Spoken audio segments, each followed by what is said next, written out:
ಮತ್ತೆ ಎಲ್ಲ ಹೆಂಗಿದ್ದೀರಾ, ಚೆನ್ನಾಗಿದ್ದೀರಾ, ಸಕ್ಕತ್ತಾಗಿದ್ದೀರಾ, ಮಸ್ತ್ ಆಗಿದ್ದೀರಾ ಅಂತ ಹೇಳ್ತಾ ನೀವು ನಿಮ್ಮ ಜೀವನದಲ್ಲಿ ಕಾರ್ಟೂನ್ ಅಂತೂ ನೋಡಿರ್ತೀರಾ. ಆದ್ರೆ ಇವತ್ತು ನಾನ್ ಹೇಳಕ್ ಹೋಗ್ತಾ ಇರೋ ಕಾರ್ಟೂನು ಫ್ಯೂಚರ್ ನಾವು ಪ್ರಿಡಿಕ್ಟ್ ಮಾಡಿದೆ, ಅವೆಲ್ಲ ಆಗಿದೆ, ಮುಂದೆ ಆಗ್ಬೋದು ಅಂತ ಹೇಳ್ತಾ ಬನ್ನಿ ಶುರು ಮಾಡೋಣ friends. The conspiracy theories of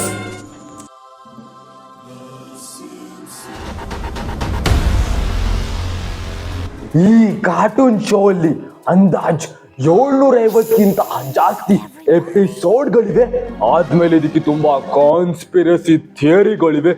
conspiracy ಥಿಯರೀಸು ಏನಪ್ಪಾ ಅಂದ್ರೆ ನಾವು ನಮ್ಮ ಫ್ಯೂಚರ್ನ ಪ್ರಿಡಿಕ್ಟ್ ಮಾಡ್ಬೋದು ಏನಾಗುತ್ತೆ ಅಂತ.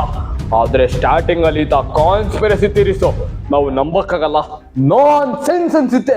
ಆದ್ರೆ ಬರ್ತಾ ಬರ್ತಾ ಅದ್ರ ಬಗ್ಗೆ ಡೀಪ್ ಆಗಿ ಹೋಗ್ತಾ ಹೋಗ್ತಾ ಇದು ನಿಜ ಅನ್ಸಕ್ಕೆ ನಮ್ಗೆ ಸ್ಟಾರ್ಟ್ ಆಗುತ್ತೆ. ಅದೇ ತರ ಒಂದು ಕಾನ್ಸ್ಪಿರಸಿ ಥಿಯರೀಸ್ ಇದೆ. ಇದು ಸಿಂಪ್ಸನ್ಸ್ ಕಾರ್ಟೂನ್ ಶೋ ಅಲ್ಲಿ ಏನಪ್ಪಾ ಅಂದ್ರೆ ಇಲ್ಲಿ ಅವ್ರದ ಕಥೆಗಾರರು ಫ್ಯೂಚರ್ ಇಂದ ಟೈಮ್ ಟ್ರಾವೆಲ್ ಮಾಡಿ ಟೈಮ್ ಮಷೀನ್ ಇಂದ ಬಂದು ಈ ತರ ಕಥೆಗಳನ್ನ, ಈ ತರ ಘಟನೆಗಳನ್ನ ನಮ್ಗೆ ಹೇಳ್ಬಿಟ್ಟು ಒಂಥರ ವಾರ್ನಿಂಗ್ ಕೊಡೋ ತರನು ಹೇಳ್ಬೋದು ಅಂತ.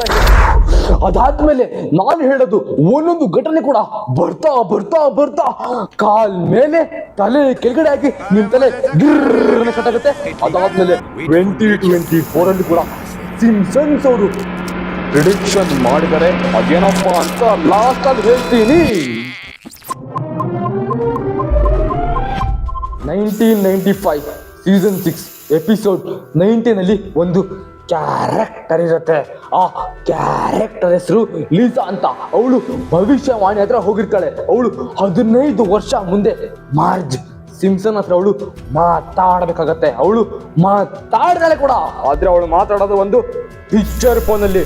ಆದ್ರೆ ಆ ಟೈಮಲ್ಲಿ ಪಿಕ್ಚರ್ ಫೋನ್, ಈ ಟೈಮಲ್ಲಿ ಅದನ್ನ ಫೇಸ್ ಟೈಮ್ ಅಂತ ಹೇಳ್ತೀವಿ. ಆದ್ರೆ ಫೇಸ್ ಟೈಮ್ ಇಂಟ್ರೊಡ್ಯೂಸ್ ಆಗಿದ್ದು 2010 1995 ಅಲ್ಲಿ ಹೆಂಗ್ ಬಂತು ಅಂತ ಒಂಥರ ಕ್ಯೂರಿಯಾಸಿಟಿ ಹುಟ್ಟುತ್ತೆ. ಅಲ್ಲ ಹೆಂಗ್ ಬಂತು ಅಂತ.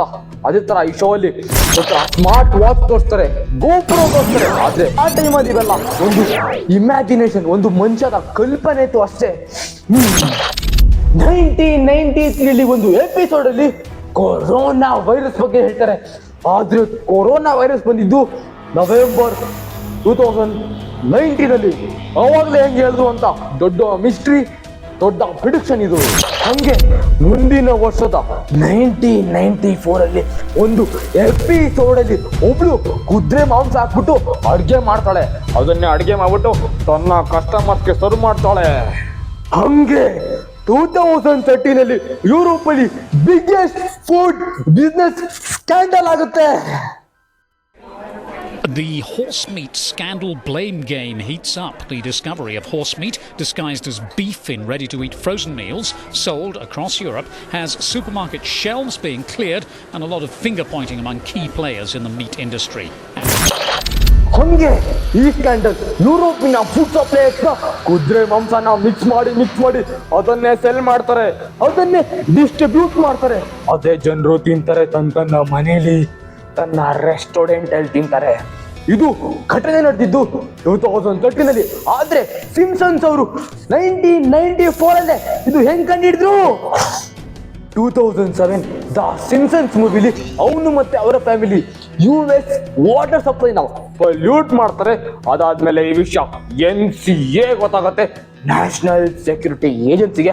ಅದಾದ್ಮೇಲೆ ಅವ್ರು ತುಂಬಾ ಓಡೋಗಿ ಟ್ರೈ ಮಾಡ್ತಾರೆ, ಬಚ್ಚಿಟ್ಕೊಳ್ಳೋಕೆ ಟ್ರೈ ಮಾಡ್ತಾರೆ. ಆದ್ರೆ ಯಾವ್ದು ಆಗಲ್ಲ, ಒಂದಿನ ಸಿಗಾಕೋತಾರೆ. ಅದ್ ಹೆಂಗಪ್ಪ ಸಿಗಾಕೋತಾರೆ ಅಂದ್ರೆ ಅವರು ಮಾತಾಡ್ತಿದ್ದ ಫೋನ್ ರೆಕಾರ್ಡ್ ಅಲ್ಲಿ, ಅವರ ಕಾನ್ವರ್ಸೇಷನ್ ಅಲ್ಲಿ. 2007 ಅಲ್ಲಿ ಇದೊಂದು ಇಮ್ಯಾಜಿನೇಷನ್ ಅಷ್ಟೇ. ಗೌರ್ಮೆಂಟ್ ನಾವು ಮಾತಾಡ್ತಾರೆ, ಎಲ್ಲ ಕೇಳೋದು. ಆದ್ರೆ ಈಗ ಇದು ರಿಯಾಲಿಟಿ ಆಗಿದೆ. ನಾವು ಫೋನಲ್ಲಿ ಮಾತಾಡೋದು, ನಾವು ಫೋನಲ್ಲಿ ಚಾಟ್ ಮಾಡೋದು, ಸುಮ್ಮನೆ ಫೋನ್ ಇಟ್ಟಿದ್ರು ಕೂಡ ಅದು ಎಲ್ಲ ಮಾತು ಕೇಳ್ಕೊಳ್ಳತ್ತೆ. ಇಲ್ಲಿ ತನಕ ನಾನು ಏನ್ ಹೇಳಿದ್ನೋ ನಾನು ಕೂಡ ಅಷ್ಟು ನಂಬ್ತಾ ಇರ್ಲಿಲ್ಲ. ಯಾವ್ದೋ ಕಾರ್ಟೂನು, ಯಾವ್ದೋ ಚಿಕ್ಕ ಮಕ್ಕಳು ಕಾರ್ಟೂನ್ ಅಂತ. ಆದ್ರೆ ಇವಾಗಿಂದ ಏನ್ ಅಂತೀನೋ ಬರ್ತಾ ಬರ್ತಾ ಡಾರ್ಕ್ ಆಗ್ತಾ ಹೋಗುತ್ತೆ, ಬರ್ತಾ ಬರ್ತಾ ಕತ್ತಲೆ ಆಗ್ತಾ ಹೋಗುತ್ತೆ, ತುಂಬಾ ಡೀಪ್ ಆಗ್ತಾ ಹೋಗುತ್ತೆ. ಸೀಸನ್ 25 ಎಪಿಸೋಡ್ 16 ಅಲ್ಲಿ ಫುಟ್ಬಾಲ್ ವರ್ಲ್ಡ್ ಕಪ್ ಮ್ಯಾಚ್ ತೋರಿಸ್ತಾರೆ. ಅದರಲ್ಲಿ ಬ್ರೆಜಿಲ್ ಆಡ್ತಾರೆ ಮತ್ತು ಜರ್ಮನಿ ಆಡ್ತಾರೆ. ಅದರಲ್ಲಿ ಜರ್ಮನಿ ಗೆಲ್ತಾರೆ ಅಂತ ತೋರಿಸ್ತಾರೆ. ಅದಾದ್ಮೇಲೆ 2014 ಫಿಫಾ ವರ್ಲ್ಡ್ ಕಪ್ ಅಲ್ಲಿ ಅದೇ ಜರ್ಮನಿ ಅದೇ ಬ್ರೆಜಿಲ್ ಅದೇ ಜರ್ಮನಿ ಗೆಲ್ಲುತ್ತೆ ಅಂತ ತೋರಿಸ್ತಾರೆ. ಯಪ್ಪ, ಒಂದು ಫುಟ್ಬಾಲ್ ವರ್ಲ್ಡ್ ಕಪ್, ಒಂದು ಕಾರ್ಟೂನು ಹೆಂಗೆ ಪ್ರೆಡಿಕ್ಟ್ ಮಾಡ್ತಾ ಇದೆ, ಅದು ನಿಜ ಆಗ್ತಾ ಇದೆ. How is it is possible? ಹೆಂಗ್ ಗೊತ್ತಾಯ್ತು ಅಂದ್ರೆ ಇರೋದು ಎರಡೇ ಆಪ್ಷನ್, ಬೇರೆ ಆಪ್ಷನ್ ಇಲ್ಲ. ಮೊದಲನೇ ಆಪ್ಷನ್ ಇಲ್ಲ, ಆ ಶೋ ರೈಟರು ಫ್ಯೂಚರ್ ಇಂದ ಟೈಮ್ ಟ್ರಾವೆಲ್ ಮಾಡಿ ಬಂದಿರ್ಬೇಕು, ಇಲ್ಲ ಅಂದ್ರೆ ಫ್ಯೂಚರ್ ನೋಡೋ ಎಬಿಲಿಟಿ ಇರ್ಬೇಕು. ಇದೇ ತರ 1993 ಸೀಸನ್ 5 ಎಪಿಸೋಡ್ 10 ನಲ್ಲಿ ಒಂದು ಸರ್ಕಸ್ ಅಲ್ಲಿ ಇಬ್ಬರು ಜನ ಒಂದು ಹುಲಿ ಅಟ್ಯಾಕ್ ಮಾಡತ್ತ ಅಂತ ತೋರಿಸ್ತಾರೆ. ಅದ 10 ವರ್ಷ ಆದ್ಮೇಲೆ ಸೇಜ್ ಫ್ರೀಡು ರಾಯ್ ಇದೇ ತರ ಸೇಮ್ ಇನ್ಸಿಡೆಂಟ್ ಒಂದು ಹುಲಿ ಆನ್ ಗೋಯಿಂಗ್ ಸರ್ಕಸ್ ಶೋ ಅಲ್ಲಿ ಅಟ್ಯಾಕ್ ಮಾಡಿ ಅವ್ರನ್ನ ಸಾಯಿಸ್ಬಿಡುತ್ತೆ. 2012 ಒಂದು ಸಿಂಪ್ಸನ್ ನ ಎಪಿಸೋಡ್ ಅಲ್ಲಿ ಲೇಡಿ ಗಾಗಾ ಹೆಡ್ಲೈನರ್ ಶೋ ಸೂಪರ್ ಬೋಲ್ ಅಲ್ಲಿ ಪರ್ಫಾರ್ಮ್ ಮಾಡೋದು ತೋರಿಸ್ತಾರೆ. ಹಿಂಗೆ ಹಾಲಿವುಡ್ ಬಿಸ್ನೆಸ್ ಡೀಲು 19 ವರ್ಷ ಮುಂಚೆ 20th century forks ಬೈಡ್ by Disney ಅಂತ ತೋರಿಸ್ತಾರೆ. 2002 ಸೀಸನ್ 11 ಎಪಿಸೋಡ್ 17 ನಲ್ಲಿ ಡೊನಾಲ್ಡ್ ಟ್ರಂಪ್ USA ಪ್ರೆಸಿಡೆಂಟ್ ಆಗೋದನ್ನ ಮುಂಚೆನೇ ಈ ಶೋ ಪ್ರಿಡಿಕ್ಟ್ ಮಾಡುತ್ತೆ.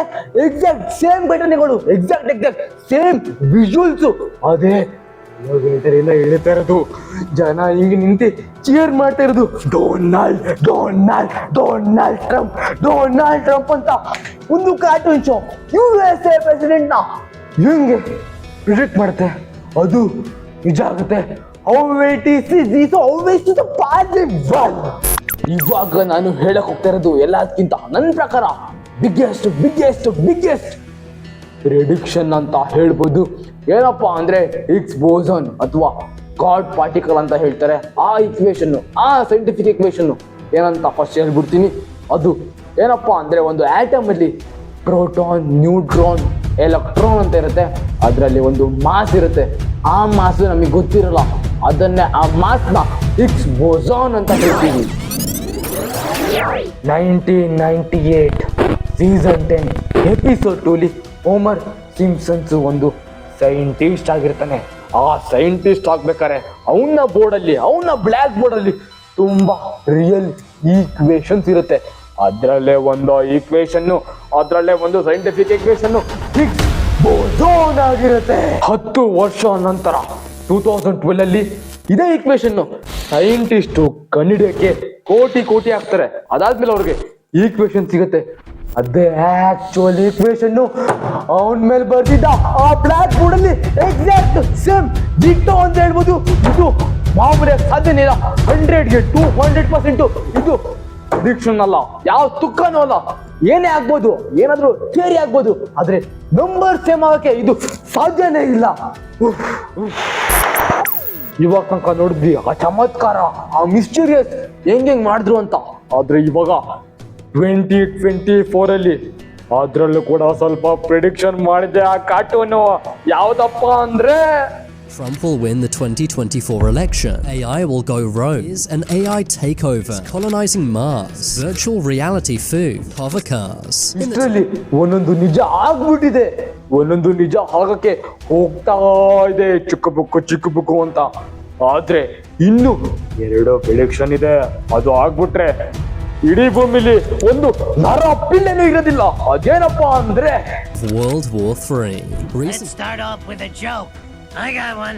Give me that. What's the difference between Pakistan and a pancake? I don't know any pancakes that were nuked by India. Ha ha. What? Too soon? World War III ನ India Pakistan nuclear attack ಎಲ್ಲ ಆಗಲ್ಲ, tension ಮಾಡ್ಕೋಬೇಡಿ. 1 ನಿಮಿಷ ಆಗ್ಬಿಟ್ರೆ ಏನು, ಈ show ಬೇರೆ ಸರಿ ಇಲ್ಲ, ಜ್ಯೋತಿಷಿ ಬಾಬಾ ಶೋ ಇದು ಅಂತ ಹೇಳ್ತಾ ನೀವೆಲ್ಲ ಸೇಫ್ ಆಗಿರಿ ಅಂತ ಹೇಳ್ತಾ, ಜೈ ಹಿಂದ್ ಜೈ ಕರ್ನಾಟಕ ಅಂತ ಹೇಳ್ತಾ, ಈ ವಿಡಿಯೋ ಇಷ್ಟ ಆಗಿದ್ರೆ ಲೈಕ್ ಮಾಡಿ, ಶೇರ್ ಮಾಡಿ, ಕಮೆಂಟ್ ಮಾಡಿ, ಸಬ್ಸ್ಕ್ರೈಬ್ ಮಾಡಿ ಅಂತ ಹೇಳ್ತಾ, ಕಮೆಂಟ್ ಬಾಕ್ಸ್ ಅಲ್ಲಿ ನಿಮ್ಮ ಅಭಿಪ್ರಾಯ ಆಗಿ ಅಂತ ಹೇಳ್ತಾ ಕಾಟೇಟ್ ಸಿಗೋಣ ಮುಂದಿನ ಬೇರೆ ವಿಡಿಯೋಲಿ. ಕಾಟೇಟ್.